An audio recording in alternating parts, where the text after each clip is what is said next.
फरमाते मैंने 60 हज किए। एक हज के मौके पर मैंने बड़ा रश देखा, लाखों का इज्तिमा हुआ।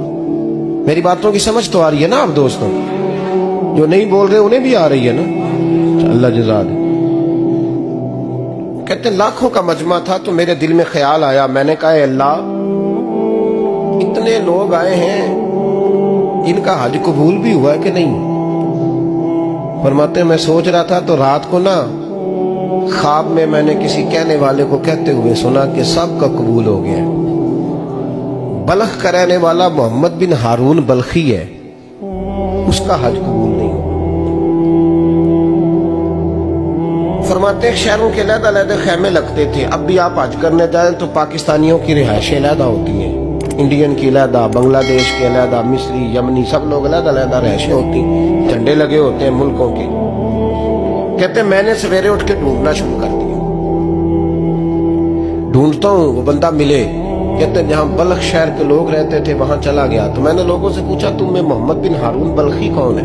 लोग कहने लगे वो तो बड़ा नेक आदमी है, परहेजगार है, बड़े भोले भाले, बड़े अल्लाह वाले, रियाज आपको बस हम ही जानते, वो तो बड़ा नेक है, परहेजगार आदमी। तो मैंने कहा अच्छा कहाँ है?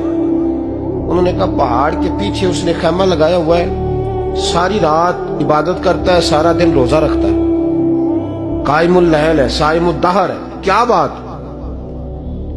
फरमाते मैं उन लोगों की बात सुन के हैरान हो गया कि मुझे क्या बताया गया, ये क्या कह रहे हैं? फरमाते मैं पहाड़ के पीछे गया। हज़रत मालिक बिन दिनार अलैहि रहमा फरमाते हैं जब मैं वहां पहुंचा तो मैंने उस शख्स को मुसल्ले पे बैठे देखा। कसरत इबादत के आसार उसके वजूद पर नजर आ रहे, सीधा बाजू उसका कटा हुआ था। फरमाते 2 रकते मुकम्मल करके ना मैंने उसे अस्सलामु अलैकुम कहा तो मुझे कहने लगा वालेकुम अस्सलाम, आप मालिक बिन दिनार हैं? मैंने कहा बड़ी इसकी फिरासत है। फरमाते फिर उसने ठंडी सांस ली, कहने लगा आपको ख्वाब आई होगी कि मेरा हज कबूल नहीं। फरमाते मुझ पर और बिजली गिरी कि क्या कह रहा है? मैंने कहा यार लोग भी तेरी तारीफ कर रहे हैं और तेरी बसीरत भी बड़ी है, तो ये माजरा क्या है? कहने लगा आप ना पूछें। ये कह के उसने रोना शुरू किया, देर तक रोता रहा। मैंने कहा नहीं यार तू बता। कहने लगा नहीं आप ना पूछे, आप नाराज हो गए। मैंने कहा मैं नहीं होता, तू बोलना। कहने लगा हुजूर 24 साल हो गए मुझे हज करते हुए, 24 साल, 24वां हज है मेरा, और हर साल कोई अल्लाह का वली आके बताता है कि जा चला जा तेरा कोई नहीं कबूल हुआ। बेपरवाही वेख सज्जन दी जिथे किसे दी पेश न जावे, उन्हें ताजा वाले दर दर रोले ते मंगते तख्त बिठावे। आजम किसे नु कारा मिलदा ही कोई काबे ओ खाली आवे। कहते हैं उसने मुझे कहा हुजूर 24वां हज है, हर साल कोई बताता है। मैंने कहा तेरी गलती। कहने लगा मैं अपनी माँ का नाफरमान।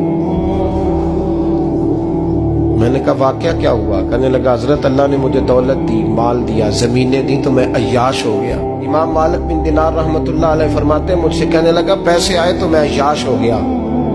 रमजान का महीना था, असर के बाद मेरी अम्मा इफ्तारी की तैयारी कर रही थी, मैं गया, मैंने कहा शराब पी हुई, अम्मा रोटी दे, तो अम्मा कहने लगी शर्म कर, शर्म कर, रोजा रखा नहीं तो जिन्होंने रखा है उनका तो ख्याल कर।